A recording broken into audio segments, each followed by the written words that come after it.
আসসালামু আলাইকুম, শুভ সকাল। বাসার লোকেশনটা দেখুন কতটা সুন্দর, রুচি আছে বলা যায়। আমরা একটি বাসায় গিয়েছিলাম। বাসার সামনে লুকটা হচ্ছে এরকম।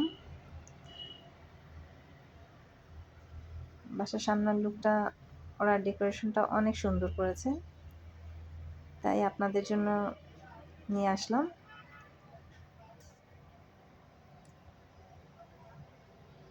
জায়গাটা কিন্তু অনেক ছোট, কিন্তু তারপরেও এতটুকু ছোট স্পেসের মধ্যে ওনারা রুচির পরিচয় দিয়েছেন।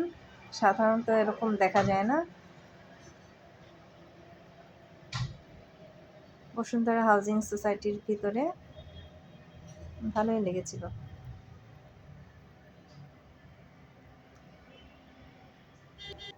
একটা গল্প একটু শেয়ার করতে চাই। সেদিন একজন বিয়ের উপযুক্ত পাত্রীকে আপু বলে সম্বোধন করছেন। পরিবার থেকে চাইছে তার বিয়ে হোক, কিন্তু সে পাত্রীকে আপু ডাকছেন এবং বলতে চাচ্ছেন সে বয়সে একটু জুনিয়র। তো বিষয়টা খুবই হাস্যকর।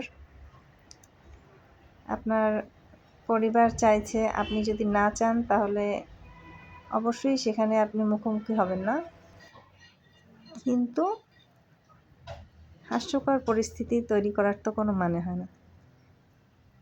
একজন পাত্রীকে আপু বলে সম্বোধন করছেন এবং তাকে বোঝাতে চাইছেন যে সে বয়সে জুনিয়র, অথচ তার ফ্যামিলি চাইছে সেখানে হোক।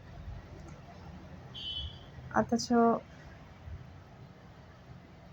পাত্রী কিন্তু, যেহেতু তার ফ্যামিলি দু পরিবারই চাচ্ছে, সেই কারণে চাচ্ছে যে ঠিক আছে তাদের মধ্যে ইন্ট্রোডিউস হোক, জানাশোনা হোক, কিন্তু পাত্র কিন্তু একেবারেই না।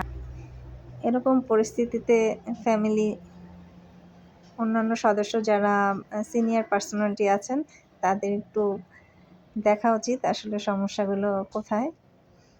যদি পাত্র একেবারেই অনিচ্ছুক থাকে তাহলে অযথা তাকে এই দিকে ফোর্স না করাই ভালো।